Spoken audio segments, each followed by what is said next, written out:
everyone. We'd like to welcome Viraj Chatterjee on this podcast. He is director at Amazon Seattle. Uh, Happy to have you on our podcast, Viraj. Same here, Rupa. Same here. So, Viraj, in fact, has been extremely popular technologist. When I look at his entire journey, he's moved from digital to media publishing and from there to e-commerce. Last 5 years, I think 2015 onwards, you've been with the e-commerce, which is where all the entire action's happening.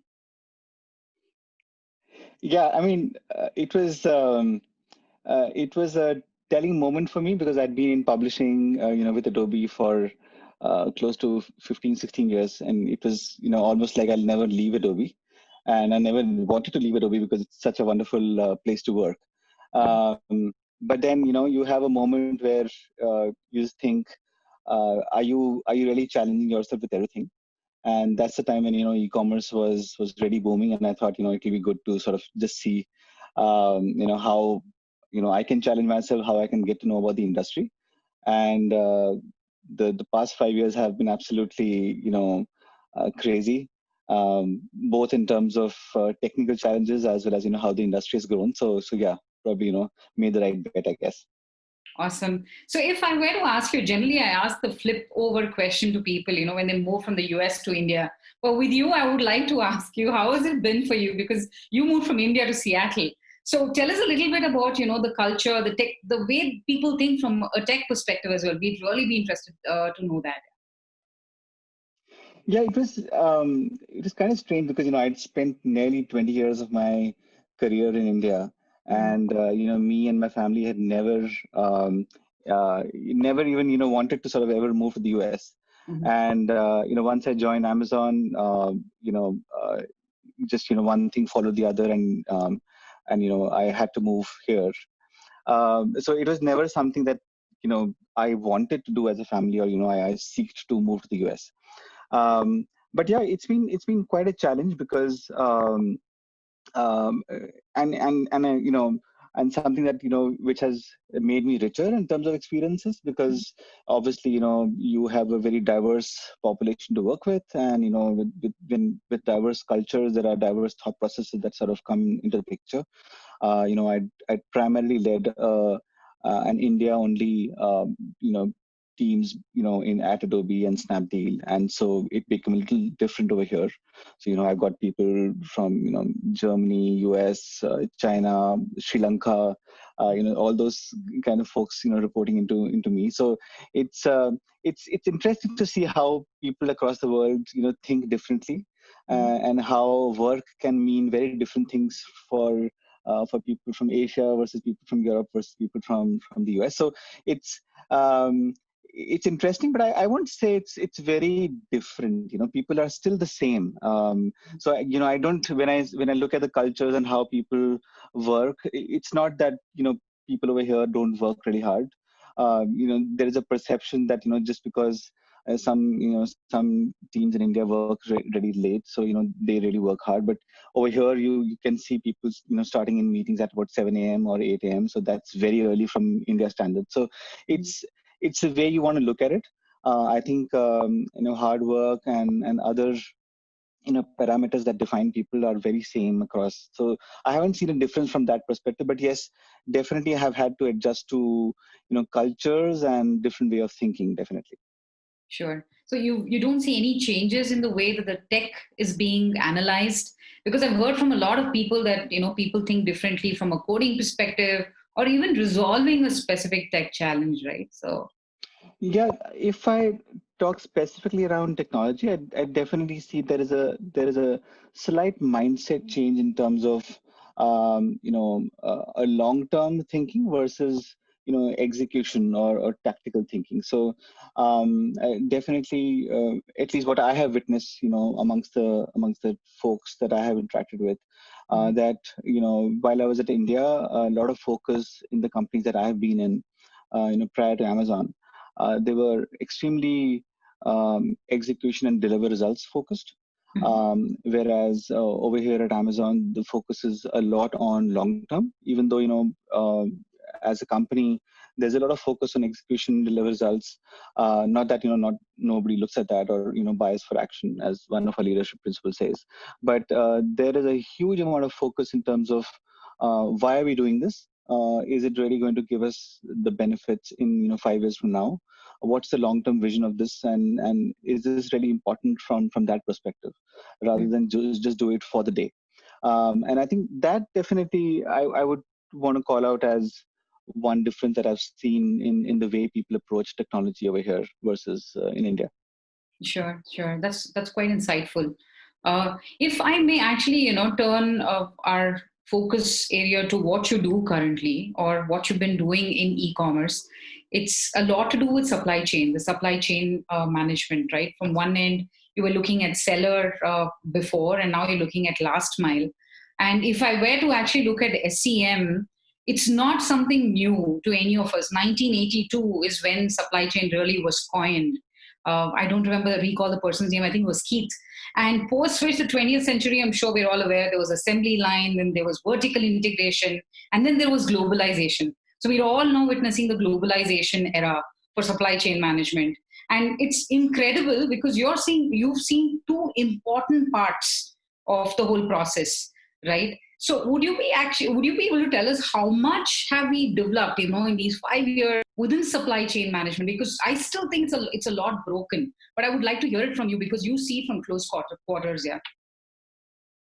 Yeah, I mean, there's tons of innovation in terms of what's happened in the industry, and I think what you asked me is a little peculiar because when we are in small organizations, let's say I was at Snapdeal, a lot of the functions get mixed up together. So supply chain, middle mile, last mile, as well as delivery, and all of those functions sort of mix together a lot because obviously you don't have large organizations. But when you come to a place like a behemoth like Amazon, every single function has an entire organization behind it.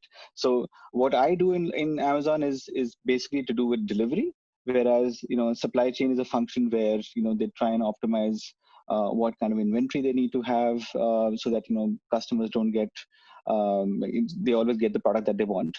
So I haven't dealt really with supply chain at Amazon that much, but yes, definitely a lot of innovation has happened in the industry where we went from very manual processes to today, optimization algorithms that can actually predict the user behavior and tell you what kind of product and which kind of region and which kind of facility should be there. And I'm pretty sure almost all the industry veterans, Amazon, Walmart, Target, and the others have pretty sophisticated algorithms to actually predict user behavior and determine what kind of product they should be talking to sellers about or filling their warehouses with and all of that. I in particular am more focused on how do I make sure that I can get the product once determined to the consumer as soon as possible. So that's basically my job here at Amazon. So when you look at last mile, a lot of people struggle with understanding what last mile does. So you've got when you as a consumer go to any portal and you order some stuff. So somebody in some warehouse gets to know, hey, Rupa bought this product, so I need to make sure that I take it out of the inventory and send it out of the door. So that's the first mile or the warehouse operations. And then you've got an entire, series of line hauls or trucks that sort of take all these products from various warehouses into various sort centers, sort them, take them forward. So that's your entire middle mile network. And then what I deal with is once the eventual truck, with all these packages lands at a particular delivery station in a particular city, I need to ensure that I process that package in the least amount of time in the most efficient manner so that it can reach the consumer in the quickest time possible. So that's a 20,000-foot level view of what I do. Sure. But yeah, absolutely a lot of innovation in this entire space. If I specifically had to talk about innovation in last mile, and I'm going to obviously mention things that are in the public domain, but there are these sidewalk robots that Amazon has introduced. We call them Scout. So they were at least till a few months ago, they were only at two locations in the US, at Seattle and in California. But recently, we've announced that we're going to expand to Atlanta, Georgia, as well as Tennessee. So constant innovation is happening to try and look at different models of delivery to the consumer. Mm. And it's pretty strange that we are in COVID times, and I don't think we ever designed Scout with that thought process in mind, that we'll ever have a model where we would want contactless delivery as well. But Sure. it was pretty prophetic for us, because Scout does exactly that. It's a small sidewalk robot that lands at the consumer's door, and the consumer gets a notification. They come out and open the robot and take the product out and all of that. So, but yeah, so the entire space is actually looking at a lot of innovation, and pretty exciting times to be in, actually. Sure, sure. So if I would like to also ask you about last mile. I remember the last time we actually had a chat, you were discussing about how difficult it was to get packages across to different addresses in India, right? And when you see it from a global perspective to now, has there been a change when, from the time that we met to now? How has that evolved? Because I saw you extremely passionate about each time the delivery guy would even deliver parcels to you. I recall you telling me about, you would continuously ask, why is the address not correct on the app? Are you not able to get through to my place? So, yeah. So how has that evolved? Yeah, I mean, obviously, developing countries over a period of time has struggled to get very sophisticated with their entire geocode, geocodes as well. Then that has caused issues. So whenever you're dealing with a country which doesn't have a lot of structured addresses, you have to get a little very innovative in terms of how you sort of translate that address into something which the delivery person can actually go and deliver. So in India, we have addresses saying mandir ke piche, and so it's a Sure. you have to really understand how what people really mean when they do that.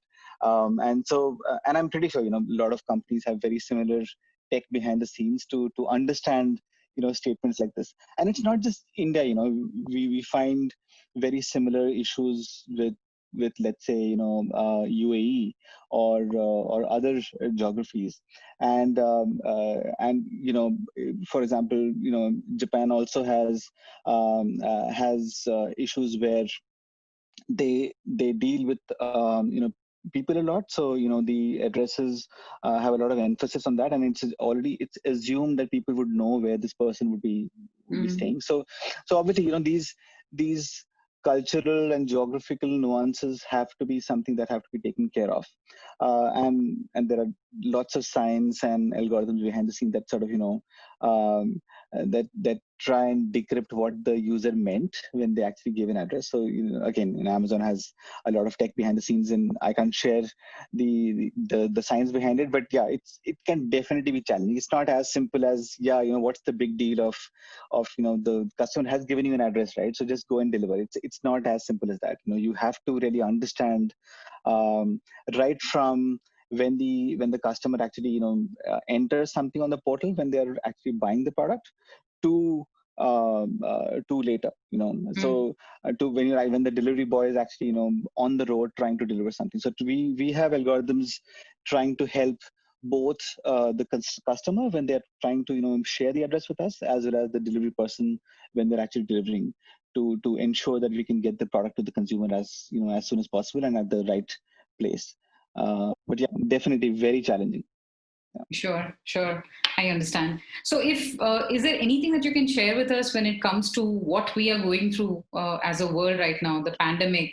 And you would probably be the one who would have gone through most of the toughest part, right? Because the whole piece of getting it to the customer and making sure that it is safe. I'm sure. How did technology help? I do understand that we're looking at it from a very different perspective, but was there any involvement of technology with pandemic? Anything that you can share? Oh yes. So of course, I'm going to be a little careful in terms of what I can share with you. But yes, I'm pretty sure all across the world, tech has played a very, very crucial role in trying to make sure that we can we can keep our employees, that is our associates, and our field operators who work inside warehouses and stations really safe through this entire pandemic, as well as how we can get the product to the consumer as soon as possible, because this is the time when the entire world is depending on providers like us, especially the e-commerce providers. Amazon is obviously playing a huge role in that entire journey. So people are really depending on us because they can't really go out. Stores are Not all stores are open. So how do you deal with that? Just the other day, my mother in India, she wanted a glucometer, and she really didn't know if she can actually approach the chemist, and I just did it online. So obviously, there are these times are when it's not just as simple as just go to the store and buy stuff. So people are depending on us a lot to do the job for them. And of course, from a technology perspective, a lot has happened behind the scenes. So for example, we had issues where high value items would need a signature, right? So what we did almost immediately when all this happened was remove that restriction. So we used tech to try and use algorithms to actually determine if you really needed a signature, and remove those aspects of it. In places like India where there's a lot of cash on delivery, we had to sort of switch off those mechanisms so that we can try and ensure that there is less physical contact between the delivery person as well as the consumer. So we moved on to completely contactless purchases like credit cards or other Amazon Pay and other means. So those were changes. In terms of our associates, I can share that we now have algorithms in our warehouses where we use cameras to sense social distancing, if people are keeping a healthy distance between each other. And in fact, we've actually made that entire tech open source. Okay. So anybody with a camera can actually just take that code, and if they would want to use that. So I just saw Brad Porter's blog the other day where he shared that he's made that entire piece of code public. So because it's not just about Amazon and keeping things within ourselves. I think the entire world is trying to see what we can do to help each other and share. In terms of grocery shopping, we have this tech that we call just walkout technology. So if you've heard of Amazon Go stores, Amazon Go. That's again the perfect example of absolute contactless shopping. So you just enter the store using a QR code, you do your shopping, and then all the cameras and computer vision and sensors just sense what you've picked up or what you haven't. And again, that's another tech that we are now very happy to share with other providers. So we call it just walkout technology, and we now are working with other other competitors or other stores who would want to use that, so they can license that from Amazon. So again, we're trying to see how we can help the world through this entire journey. There's also, the Amazon Go store is obviously an entire store, but we've also come out with the shopping cart, and that's going to get launched towards the end of the year in a store in California, where again, the shopper can just take the cart, scan a QR code, and then do all the entire shopping, and then there are sensors or cameras in the cart which actually determine what you put in or what you've taken out. So I think everybody is trying to see what we can do to help through this, and actually human mind is a very I think it's really crazy how people come up with these innovations in trying times, and you can always figure out something or the other. When this entire pandemic started, all of us were very skeptical how things will work throughout the world with over a virtual environment. How will team building work, and how will we all ensure that productivity remains the same, and all of that. But strangely enough, almost I don't see even a single project within my team which is missing a milestone or whatever. I think, and it's not just my team. I'm pretty sure almost across the world where people are sort of dealing with this pandemic, they've been able to sort of rise to the occasion and figure out ways to make it work. So Right. it's been challenging, but I think it's also shown us how innovative and creative human mind can be. So it's fun as well in some sense. Yeah, absolutely. Absolutely. I think it's very true. In fact, I see a lot of people trying to collaborate at this point of time, even though they're Yeah. working as competitors in business, but they're trying to support one another for the benefit of mankind, which is like very interesting and fabulous at the same time. So thank you for sharing that, Viraj. I think that really, really talks about how technology can actually pave the way for us all to collaborate and become one large ecosystem, right? So True. thank you for sharing that piece. The other question that I did have for you, Viraj, is you worked in two different domains, right? And this one was for a very long period of time, then you jumped into a completely another domain like e-commerce. So would you be able to tell us what was one technology challenge that you faced, that you'd like to talk about, and how did you overcome that, or what was the solution you found? It'll really help a lot of our young viewers to relate to problems that they would face and how do they overcome. Yeah. Yeah. I think I went from a consumer product like Adobe Reader Yeah. to something that's getting used by millions of consumers at the same time. So it's a little subtle difference where at Adobe we would take months to innovate and try and do research and design and come up with a consumer feature which the consumers would just love to use. Whereas over here, it's how we can make sure that we are able to take care of the kind of scale that we're dealing with. So Amazon, if I look at whatever we've shared as a public number, the numbers were I think a couple of months ago was around 3.5 billion packages in a year. Now, when you're dealing with 3.5 billion packages in a year, the scale is absolutely unimaginable. You have to make sure that almost all your systems are working perfectly without any issues. You're not dealing with a certain feature that's not working for a certain customer, and our customer is unhappy. It's about the entire network sort of depending on you, because if things go wrong, how do you deal with it. So I remember I was at I think Maldives, and this was pre-COVID. I think Mhm. not last year. I think last year, early last year. I was on a vacation with my family, and I got a page. Something went wrong, Mhm.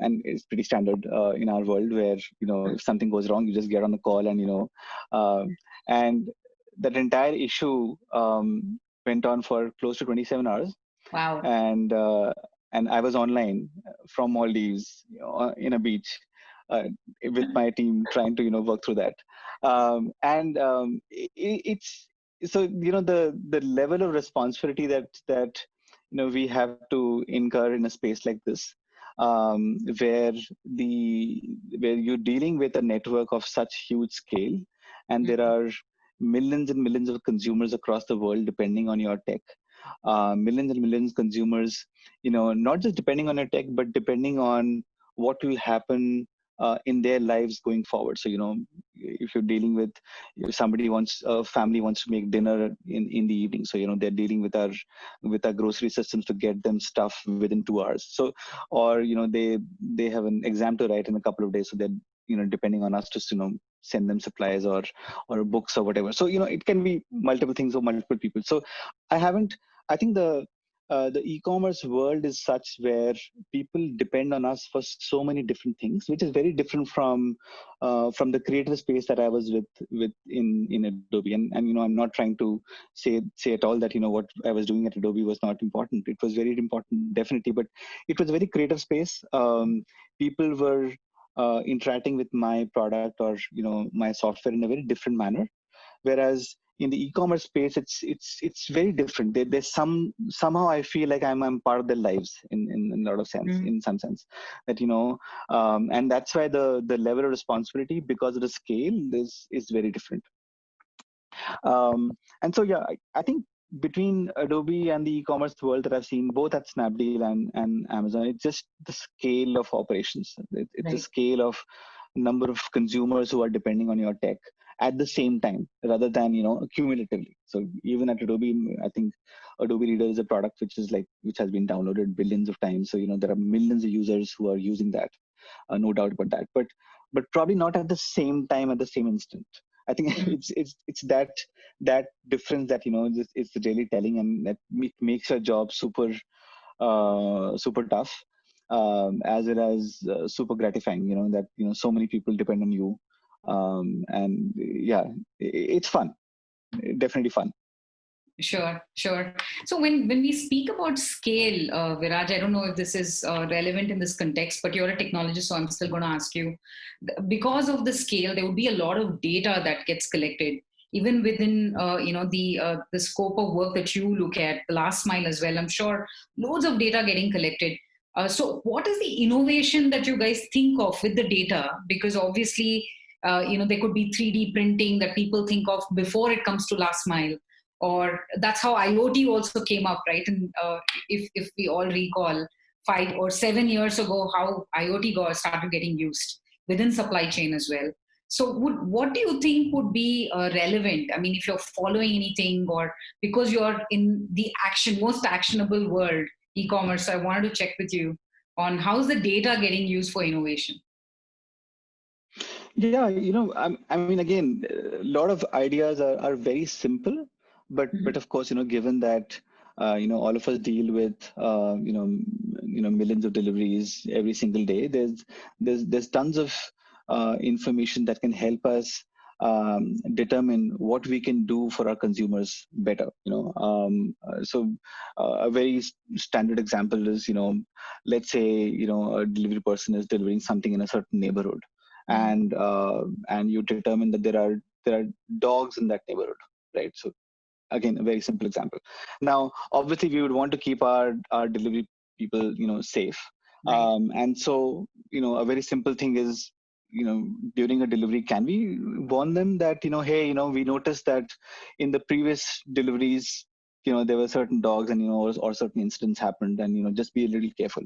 Just that small thing is Mhm. going to help the delivery person in ensuring that when they are in that neighborhood, they are a little careful. So I think there are these small nuggets of information that can help us do stuff better for our consumers, as well as all our associates and delivery persons who are actually helping us do the delivery. So again, there are lots of such examples where, because we have the experience of having been in a certain neighborhood, or having experience of doing certain deliveries, we are able to make our algorithms and make our entire delivery network much more professional and much more sophisticated in that sense.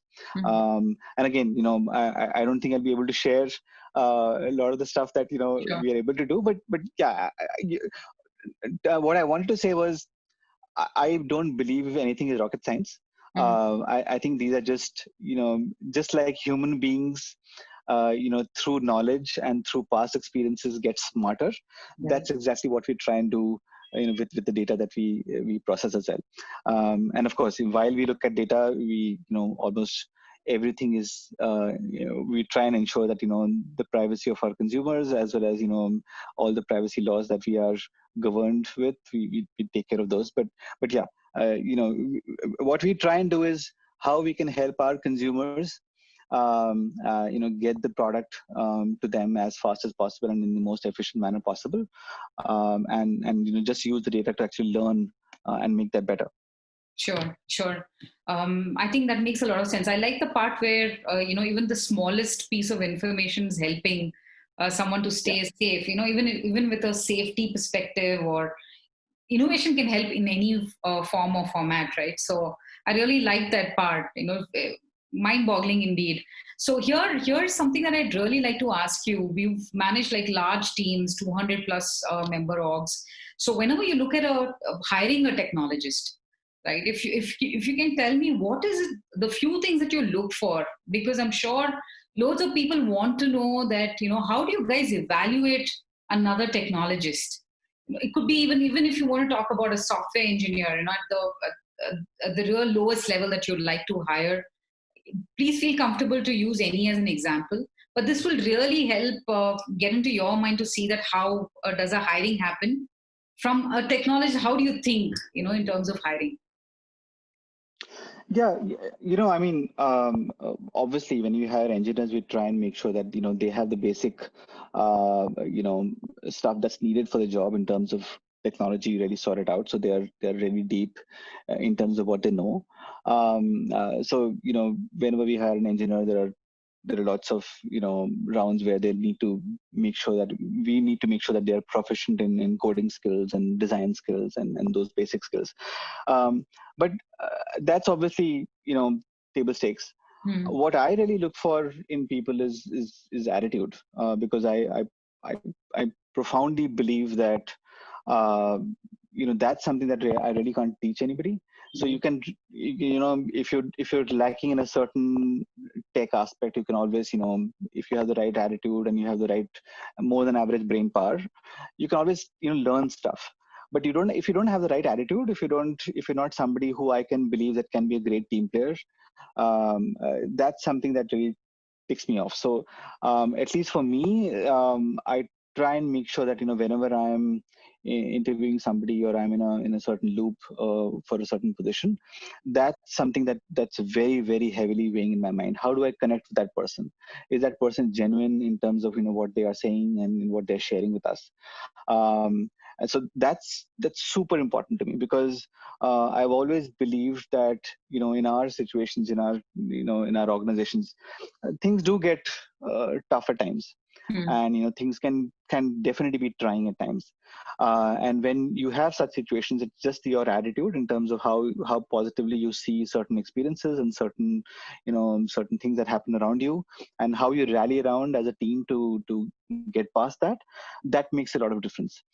And so I've always across my leadership team, as well as if I'm now no longer in engineering loops, because Right. people don't think I'm worthy enough to judge an engineer. My managers just ask me not to be there. But yeah, whenever I'm hiring my leaders in my team, um, attitude is something that's certainly something that I look for specifically. And if I don't get a gut feel that the person is there, I would rather err on the side of not hiring than make a mistake.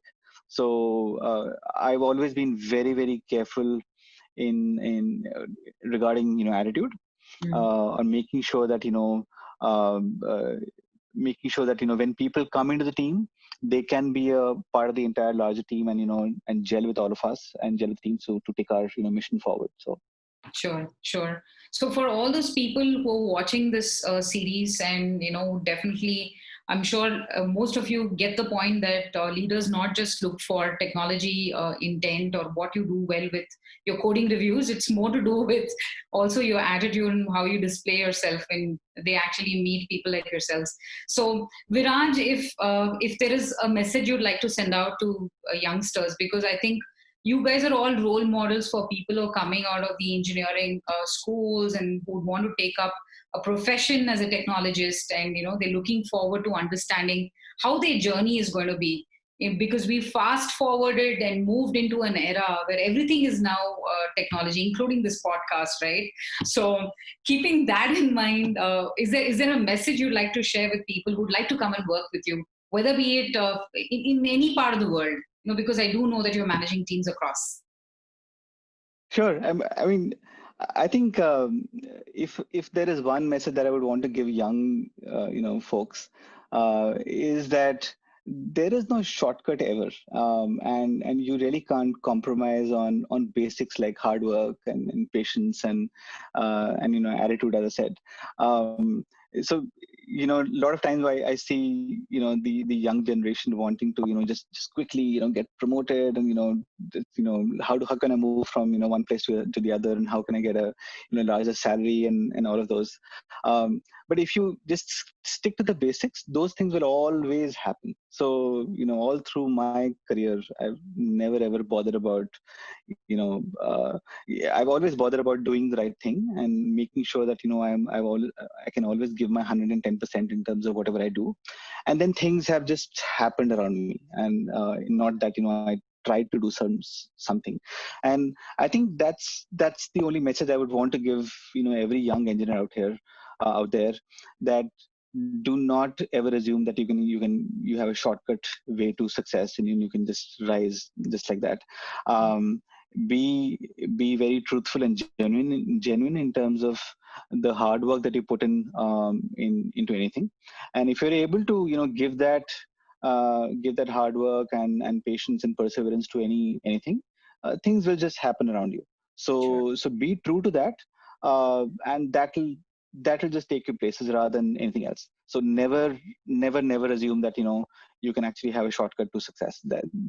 That's almost, yes, of course, there are outliers, but yeah, I think if I talk about the 95% successful people out there, I don't think anybody has been able to compromise on hard work and still get there. Yeah, I think it's a lovely message, Viraj. Thank you so much for that. And I'd like to personally thank you for being on this podcast and being really kind to share what's happening behind scene, and how you guys are all there to making things happen, getting things to our doorstep, keeping us all safe across the world. Thanks to technologists like yourselves who built this amazing technology, that we're all able to stay at home and still find peace, right, at the end of the day. So thank you so much for being on our podcast, Viraj. Well, thank you so much for having me, and